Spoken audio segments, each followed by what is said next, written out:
नमस्कार दोस्तों। इतना इंटरेस्टिंग टाइम मैंने कभी जिंदगी में देखा नहीं है और दुनिया इस मोड़ पर आ गई है। या तो डोनाल्ड ट्रंप दुनिया के सबसे बड़े बेवकूफ माने जाएंगे या एक ऐसा मास्टर आया है जो दुनिया में पहली बार आया है जिसने सारी दुनिया की सारी जो लॉन्ग टर्म प्रॉब्लम थी उनको सॉल्व कर दिया। आज यहां तक आवाजें उठनी शुरू हो गई हैं चाइना की तरफ से कि यार 125% टैक्स लगाने के बजाय 400 ही कर दो। यानी कि उमेश अग्रवाल जी की जो बात थी कल कि ये टैक्स 400% होना चाहिए, लिटरली लिटरली चाइना ने 400% की आवाज लगाई है कि आप हमारे ऊपर 400 लगा दो, क्योंकि 100 लगाए, 200 लगाए, 400 लगाए, फर्क नहीं पड़ता। 100% लगाने के बाद आप हमारे ऊपर हमारा सामान खरीदोगे नहीं। तो अगर 100 ही करना है तो 400 कर दो। आपकी बल्ले बल्ले तो होनी चाहिए पूरी दुनिया में। लेकिन मैंने आपसे एक दो चीजें बोली थी कि डोनाल्ड ट्रंप को झुकना पड़ेगा और शी जिनपिंग फोन नहीं करने वाले। अभी जो लेटेस्ट न्यूज़ है, वो ये है कि डोनाल्ड ट्रंप ने शी जिनपिंग को बोलना शुरू कर दिया, I am ready for talks. अब इतने डायनामिक्स चेंज हो रहे हैं हर 15-15 मिनट में कि ये समझ नहीं आ रहा कि कोई भी टेक्स्ट बुक में आपको ये चीजें पढ़ाई नहीं जाएंगी कि अगर ये होगा तो आपको क्या करना है। अगर आप इकोनॉमिक्स के या फाइनेंस के आप स्टूडेंट हैं या आपका इंटरेस्ट है, तो ये एक ऐसा मास्टर क्लास है जो शायद पिछले 5000 साल में पहले कभी हुआ नहीं है, जो हम देख रहे हैं। अनप्रेसिडेंटेड भी। $2.5 ट्रिलियन की मार्केट नीचे आई, एक न्यूज आती है और 2.5 ट्रिलियन ऊपर चले जाता है। उसके बाद न्यूज आती है कि फेक है, वो 3 ट्रिलियन फिर नीचे आ जाता है। आज उन्होंने डोनाल्ड ट्रंप ने 90 दिन का फ्रीज लगा दिया तो मार्केट फिर अप होनी शुरू हो गई। भाई इतनी तेजी से अप एंड डाउन आता है, इतनी जल्दी तो इवन हमारा केजरीवाल भी अपने रंग नहीं बदलता जितनी तेजी से मार्केट ऊपर नीचे हो रही है। ये सारे मुद्दों के ऊपर इतना इंटरेस्टिंग है, इसके ऊपर जितनी मर्जी बात की जाए उतनी कम है। बट अभी लेटेस्ट क्या है, भारत को कहां पे फायदा होने वाला है, कहां पर हमें नुकसान है, ये सारी की सारी लड़ाई में ये उसके वो बात करेंगे। Plus is this a master stroke of Donald Trump, या वो दुनिया को अंदर रिसेशन लेके आने की कोशिश कर रहे हैं। रिसेशन इसलिए बोल रहा हूं कि अगर रिसेशन आएगा, जब भी पहले भी दुनिया में जब ग्रेट रिसेशन आया था, उसके बाद पूरी दुनिया रीसेट हुई थी।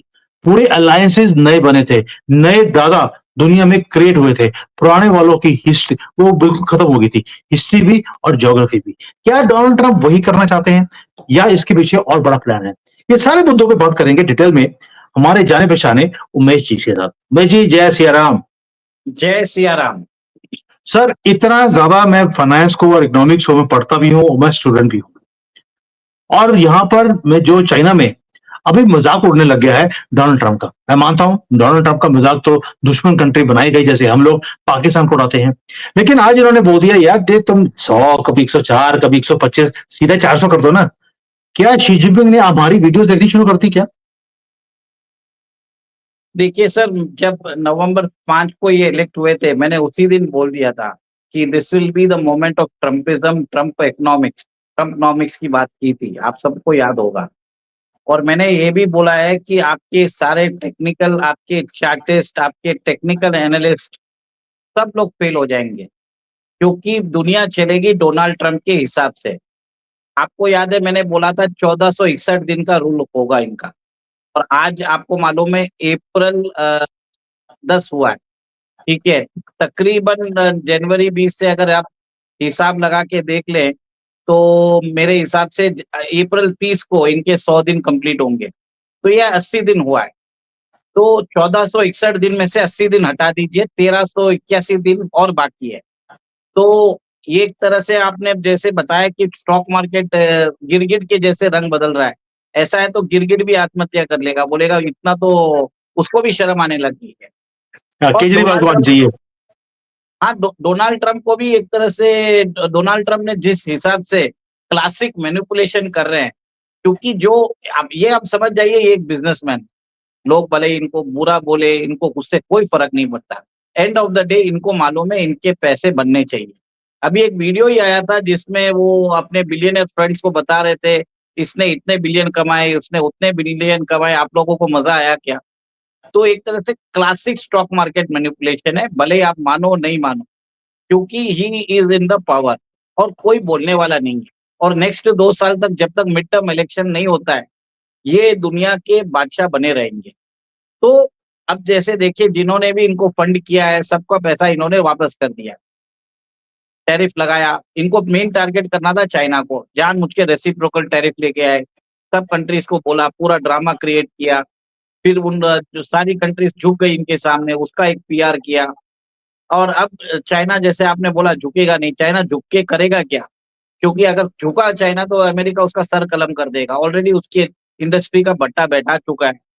2020 में जब लोगों को मालूम पड़ा कि चाइना की रियलिटी सेक्टर गिर गई है, तो चाइना ने अपने प्लांट्स की ओवर कैपेसिटी बढ़ानी चालू कर दी। इतना बढ़ाया कि लास्ट ईयर उसका ट्रेड पहुँच गया $992 बिलियन का सरप्लस पहुँच गया था, हाईएस्ट। और लोग ये भी बोल रहे हैं कि चाइना ने पहले से ही यूएस में बहुत सारे माल डंप कर दिया था। उनको मालूम था ये आदमी आके कुछ ना कुछ करेगा। बहुत सारे चाइनीज़ कंपनी से तो ऑर्डर भी नहीं लिए थे, ठीक है? तो China was very well prepared, ऐसा नहीं है कि चाइना को नहीं मालूम था ये इसके आने से। और जो ट्रेड में काम करते हैं they are always prepared for such showdown. बात यहाँ पे आती है कि अब आगे चाइना करेगा क्या? चाइना इंडिया को अप्रोच कर रहा है। आज चाइना बोल रहा है कि हम आपके इलेक्ट्रॉनिक कंपोनेंट्स में आपको हम आपको एक तरह से कंसेशन दे देंगे। तो चाइना के अंदर आपने जो भारत के अंदर मेक इन इंडिया होता है, असल में कंपोनेंट्स तो चाइना से आते हैं। अभी इट्स ओनली असेंबली पॉइंट। जितने भी आप सेमीकंडक्टर्स देख लीजिए, जितने भी पीसीबीज़ देख लीजिए, डिस्प्ले पैनल देख लीजिए, इलेक्ट्रॉनिक इक्विपमेंट्स में वो सब चाइना से ही आ रहे हैं। तो चाइना अभी क्या कर रहा है, उसने अपने electronic equipments to you America कुछ 125 से 130 बिलियन डॉलर का मार्केट है, वो अब जाएगा नहीं। तो वो भारत को बोल रहा है कि भारत आप ले लो हमसे, तो भारत को तो फ़ायदा ही है ना। इससे क्या होगा आपके इनपुट कॉस्ट कम होते हैं, कंपनीज़ को फ़ायदा हो जाएगा। तो this is a very good opportunity for India to seize the moment where India can become as an alternative to China. जो सर हमने नया हुँ, आपको याद होगा कि हमने बहुत बार वीडियोस बनाई थी जहां पर मैं बार-बार अपील करता रहा कि आगे जाकर चीजें डिफिकल्ट होने वाली हैं। आप यहां से टेक्नोलॉजीज को जो कि सस्ते में यहाँ पे टेक्नोलॉजीज मिलती हैं, आप उसको लेकर भारत में बनाइए, आपको फायदा होगा। मेरे कई जानकार हैं जिनके साथ मैं रेगुलरली टच हूँ, उनकी मैं कंसल्टिंग भी करता हूँ। उनको जिनको बोला था कि भई आप यहाँ से टेक्नोलॉजी लेकर आइए, आज देखिए उन्होंने भारत में बना लिया एंड दे आर थिंकिंग कि ये 20 साल में जो पैसे नहीं बनाए, अब वो कुछ महीनों में वो बना सकते हैं। सर सैमसंग है, एप्पल है, सबने अनाउंस कर दिया कि वो 100% जो टेक्नोलॉजीज़ हैं, वो भारत को देने को तैयार हैं। सर दोबारा आते हैं कि हमें ये तो पता है कि भई ये सब कुछ हो रहा है, इधर इन दोनों की लड़ाई, ये 2 लोग हैं। डोनाल्ड ट्रंप ने बोल दिया कि भई चाइना ने बोल दिया कि क्योंकि डोनाल्ड ट्रंप ने पहले पहल करी है कि वो बात करना चाहते हैं, तो डोनाल्ड ट्रंप के पहल करने के बाद अब चाइना बोलता है कि वो भी विलिंग है बात करने के लिए। यानी कि दोनों अब थोड़ा-सा टेबल पे आने के लिए तैयार हैं। सर रिसेशन का माहौल है पूरी दुनिया के अंदर, लेकिन जो डोनाल्ड ट्रंप ने काम किया, आपको नहीं लगता कहीं अच्छा काम भी किया है? जो मार्केट के अंदर हम कह रहे थे कि बहुत ज़्यादा हाइप्ड है, इसके अंदर करेक्शन आना चाहिए, करेक्शन आ सकता है। एकदम में पूरे दुनिया की मार्केट को रीसेट कर दिया, करेक्शन आ गया, now we can build up new buildings on it. Don't you feel it's a master stroke also? Sir एक तरह से आगे जाके ग्लोबल इकोनॉमी में मेरा मानना है, कुछ सालों बाद 3-4 साल बाद, एक ग्लोबल इकोनॉमी में रीसेट आ सकता है। और ये रीसेट से पहले जो बोलते हैं ना शॉक्स, उसके लिए डोनाल्ड ट्रंप प्रिपेयर कर रहे हैं फाइनेंशियल सिस्टम को। तो एक तरह से अच्छा भी है, लोगों को कैलिब्रेट भी होना पड़ेगा क्योंकि आपने जैसे हमने कल बात की थी, युआन का डिवैल्यूएशन हो सकता है और धीरे-धीरे हो भी रहा है, क्योंकि युआन धीरे-धीरे नीचे गिरता जा रहा है अगेंस्ट द यूएसडी। अभी एक और एक चीज़ है, जापान जैसे China US treasury bonds hold करता है, वैसे जापान भी होल्ड करता है। चाइना के पास सुनने में आया है कि $700 बिलियन का कुछ हो सकता है। तो जापान के पास 1 ट्रिलियन के ऊपर है। अब आपको मालूम है जापानीज़ इन्वेस्टर्स वो लोग भी यूएस ट्रेज़री बॉन्ड्स बेचते हैं, ठीक है? उनको भी अपना बॉन्ड्स बेचने की ज़रूरत है। तो कहीं न कहीं जैसे कल बॉन्ड यील्ड बढ़ गया था, सडनली 3.9 से 4.5 तक पहुँच गया था। तो अमेरिका को लगा कि इससे ज़्यादा ओवरप्ले नहीं कर सकता, क्योंकि उसका जो ट्रेज़री बॉन्ड्स है, जो बॉन्ड मार्केट है, वो सबसे बड़ा मार्केट है apart from the global stock market. ये बॉन्ड मार्केट ही ऐसा है जिसके कारण अमेरिका अपना डेब्ट को रीफाइनेंस और उसके अपने जितने भी कंज़म्पशन नीड्स है, मीट करता है। तो मेरे हिसाब से उनको समझ में आ गया इससे ऊपर नहीं कर सकते, इससे अच्छा चुपचाप अभी क्लाइम डाउन कर लो। तो उन्होंने कल रात को क्या किया as a face saving measure, सबके ऊपर 10% लगा दिया, चाइना के ऊपर 125% लगा दिया और कोई फ़र्क भी नहीं पड़ता 104 हो, 125 हो या 400 हो, हमें तो ऐसे भी कोई फ़र्क नहीं पड़ता। और मैं तो चाहता हूँ कि शी जिनपिंग फ़ोन उठाए नहीं, शी जिनपिंग अभी 1 महीना फ़ोन नहीं उठाएँगे, तो और भी अच्छा है। क्योंकि इससे क्या होगा कि इन दोनों के जो ईगो है, we should be able to play on their ego, इसमें में हमारा फ़ायदा है। अगर वापस दोस्ती हो गई तो उसमें तो नुकसान हमारा होगा, इसमें क्या फ़ायदा होगा बड़े? हमें तो ऐसा देखना चाहिए और आग में घी कैसे डालें, जिससे हमारा फ़ायदा हो। हमें चाइना से भी बेनिफिट मिले, हमें अमेरिका से भी बेनिफिट मिले। दोनों हाथ में हमारे हाथ में हमारे दोनों हाथ में घी होनी चाहिए। We should be taking advantage from both the people. तो भारत को वही करना चाहिए, चुपचाप बैठिए, अपना काम करिए। ये बोले आपको बाउंड्री टॉक्स करते हैं, हम पीस चाहते हैं, हाँ भाई ठीक है। हमसे ट्रेड इंक्रीज़ करना है, ठीक है भाई आप कर लो। करो तो सही। और अगर यूएस बोले हमको इन्वेस्टमेंट करने हैं, आप टैरिफ कम करिए, हाँ हम कर रहे हैं। थोड़ा-थोड़ा, धीरे-धीरे दीजिए, हमको फ़ायदा होता है तो उससे करिए। तो मेरा ये मानना है कि अब India is in a driving position. अब ऐसा है कि anything climbed on this not be good for the image of Donald Trump also and Xi Jinping also. तो एक तरह से भले ही बातचीत भी हो जाए, पर वो पहले जैसे मधुरता और वो जी रिश्ते हैं, वो ट्रेड टॉक्स है, वो नहीं होने वाला। It is not going to happen at all. एक तरह से कम पार्शियल क्लाइम डाउन होगा कि अमेरिका थोड़े टैरिफ कम करेगा, ये टिकटॉक दे देगा। थोड़ा-सा टैरिफ और कम करेगा, ये पनामा कैनल दे देगा। फिर बाद में क्या होगा कि कुछ ना कुछ छोटा-मोटा इंक्रीमेंटल चीज़ें होंगी।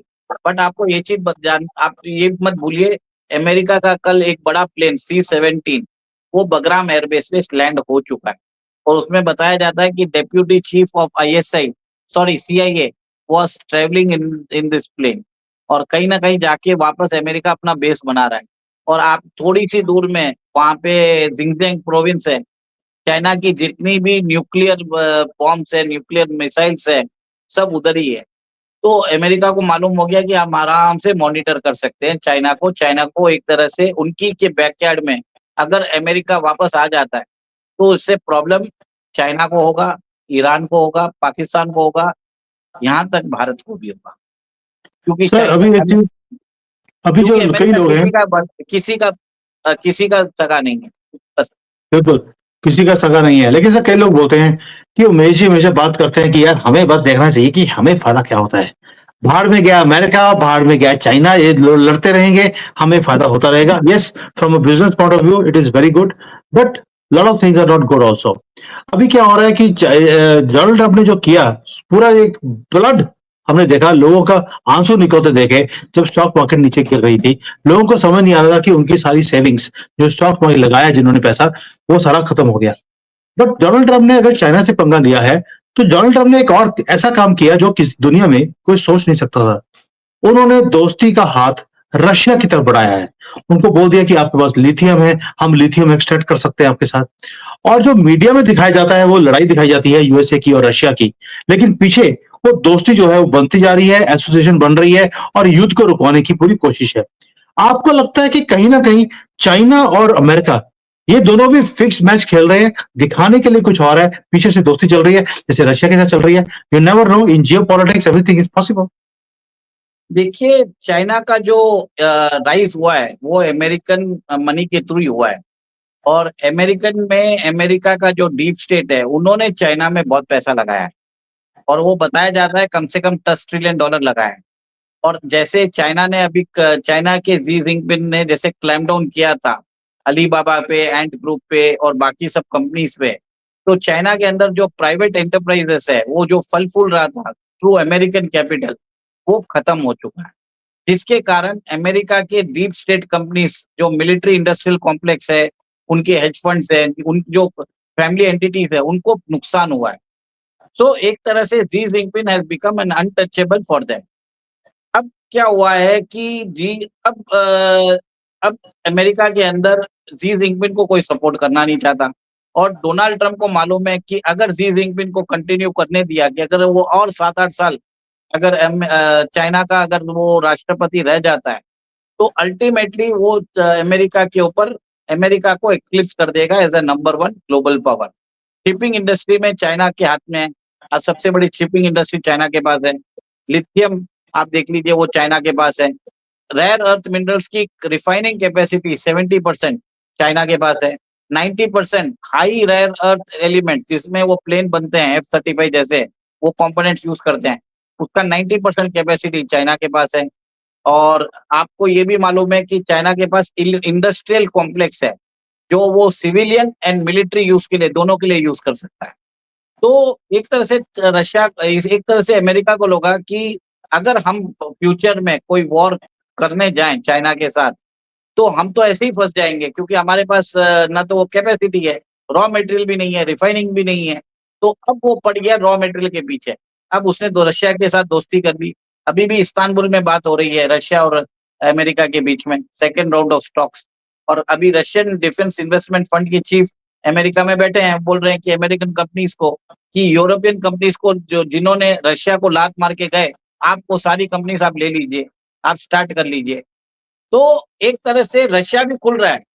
और आपको ये भी मालूम है कि दोनों ने स्ट्रेटेजिक बिटकॉइन रिजर्व को स्पेशल स्टेटस देने का बात रख चुके हैं। तो कहीं न कहीं उनको ब्रेटन वुड्स की भी ज़रूरत नहीं है, स्विफ्ट की भी ज़रूरत नहीं है। वो बोलते हैं अगर स्विफ्ट में किसी का कोई अड़ंगा डालता है तो हम बिटकॉइन में कर लेंगे। तो उधर सर, तो for your information, bitcoin exchange में ऑलरेडी ट्रांजैक्शंस होनी शुरू हो चुकी है अमेरिका और रशिया के बीच में। ये भी एक लेटेस्ट न्यूज है। हाँ, वो हो चुकी है सर। वो कल बिटकॉइन भी बहुत बढ़ा था। मैंने देखा है कि स्टॉक मार्केट ही नहीं, बिटकॉइन भी बहुत बढ़ा था। तो कहीं न कहीं जो 75 के नीचे चले गया, वो 82 के आसपास अभी है। तो एक तरह से आप देखिए कि अक्रॉस द बोर्ड कल एसेट क्लासेस में इम्प्रूवमेंट आया है। और आपको ये भी मालूम पड़ गया कि जेरोम पावेल को भी एक इंडिकेशन दे दिया है कि आपको फेड को इंटरेस्ट रेट कम करने पड़ेंगे।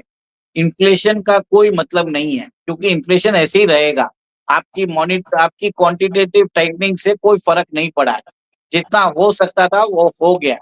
और अब ये सब चीज़ें एक तरह से कि इन देखिए डोनाल्ड ट्रम्प वो एक ही बार बोलेंगे, नहीं बोलेंगे तो सीधा लात मारते हैं। तो उन्होंने ग्लोबल सिस्टम को लात मार के समझा दिया कि भैया आप मान जाओ नहीं तो मैं तो मरूँगा, मैं तो सबके साथ ऐसे ही होगा। तो एक बोलते हैं ना the point of no return से पहले ही एक वो कल्टी मार लिया उन्होंने। तो उनको मालूम है कि कितना करना। और देखिए उसमें फ़ायदा किसको हुआ? उनके हेज फंड मैनेजर्स को हुआ है, उनके हम्म। बिलियनर दोस्तों को हुआ है।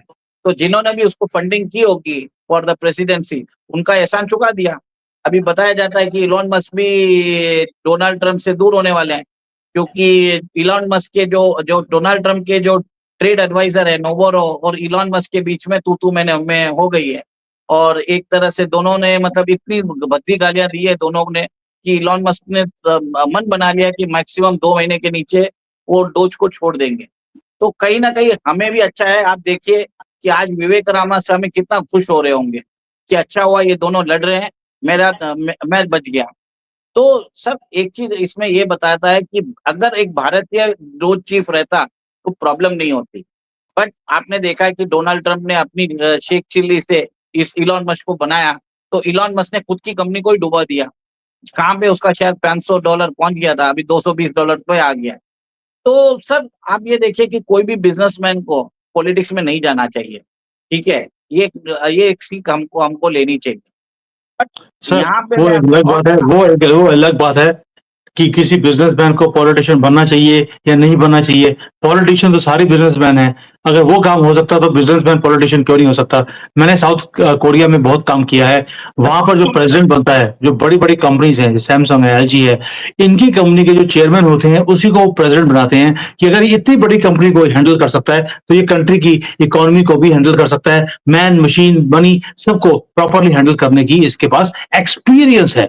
नाउ एंड में सर एक ही चीज है which we have to understand कि चाइना ने एक तरह से सोशल मीडिया पे यहाँ पर मजाक उड़ाना शुरू कर दिया अमेरिका का कि यार 125% आपने टैक्स कम लगाया है। उमेश जी ने बोला है 400 लगाने के लिए, आप 400 कर दीजिए, क्योंकि उनकी बात जो है थोड़ी सी सही होती है। एक तो ये हो गया। और दूसरी तरफ से उन्होंने बोल दिया कि भाई सुमित जैन ने बोला था कि भाई डोनाल्ड ट्रंप फोन करेगा शी जिनपिंग को, वही हुआ। डोनाल्ड ट्रंप भी हमारी वीडियो सुनते हैं।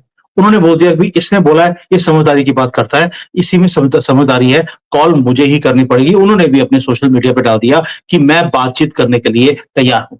अब ये जो दोनों चीजें हैं, यानी कि कुछ बातें उमेश जी की समझी जा रही हैं, कुछ हमारी समझी जा रही हैं, लेकिन आपके सामने रिजल्ट आ रहा है, वो किसी की भी समझी जा रही हो।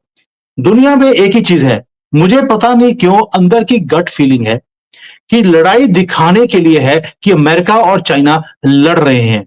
Back of the mind, back of the stage, जिस तरह से अमेरिका और रशिया मिलकर आज काम कर रहे हैं यूक्रेन का वॉर खत्म करने के लिए, उसी तरह से ये जो लड़ाई आपको दिख रही है, बैकड्रॉप में दोनों ऑलरेडी बैठकर मुझे लगता है कि दारू पी रहे होंगे, चाय पी रहे होंगे, जो भी पी रहे होंगे। लेकिन बातचीत चल रही है कि दिखाने के लिए लड़ाई कुछ और, बैक में जो वर्ल्ड की प्रॉब्लम्स हैं, उसको सॉल्व करने के लिए क्या करना चाहिए, वो ये दोनों काम कर रहे हैं। Because you have to understand one thing, Donald Trump युद्ध नहीं चाहते, ये उनका मैनिफेस्टो है, और पहले टर्म में भी उन्होंने जितने भी युद्ध थे वो बंद करवाए थे। इस बार भी वो कोई नया युद्ध शुरू नहीं करवाएंगे, ये वो चाहते हैं कि युद्ध ना हो, युद्ध खत्म हो और दुनिया तरक्की पे जाए। बिजनेसमैन है, उसको तरक्की ही अच्छी लगती है, ताकि अगर तरक्की होगी तो उनके अपने जो रियल एस्टेट की कंपनी है वो ज्यादा राइज करेगी। अब सुना है कि भारत में भी एक बहुत बड़ा यहाँ पर ट्रंप टावर बनाने वाले हैं। But coming back to the point is कि Donald Trump is, my feeling is working together with China, कि जो दुनिया की प्रॉब्लम्स हैं, और उन्होंने ऑफर भी किया था कि आइए इकट्ठे मिलकर दुनिया की प्रॉब्लम्स को सॉल्व करते हैं, China and America both can do that, ये उन्होंने बोला था। लेकिन मुझे लगता है भारत के बिना ये कर नहीं पाएंगे, क्योंकि आपको मालूम है कि मोदी जी का स्टेटस आज की डेट पे क्या है, ना डोनाल्ड ट्रंप का उतना है, ना शी जिनपिंग का।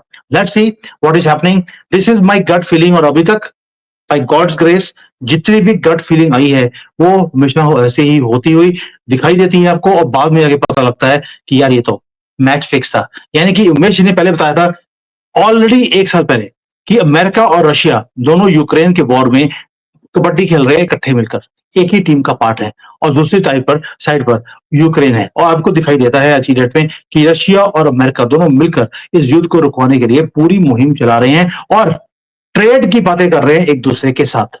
अगर ट्रेड स्विफ्ट में नहीं कर सकते थे तो उन्होंने क्रिप्टो में काम करना शुरू कर दिया। मुझे लगता है ऐसा ही कुछ चाइना और अमेरिका के बीच में भी चल रहा है। वक्त बताएगा कि एक्चुअल रियलिटी क्या है। आपका क्या मानना है इसके बारे में? Please share your thoughts, your comments. We really appreciate all your support. Thank you भाई ji, thank you so much. जय सिया राम। जय सिया राम।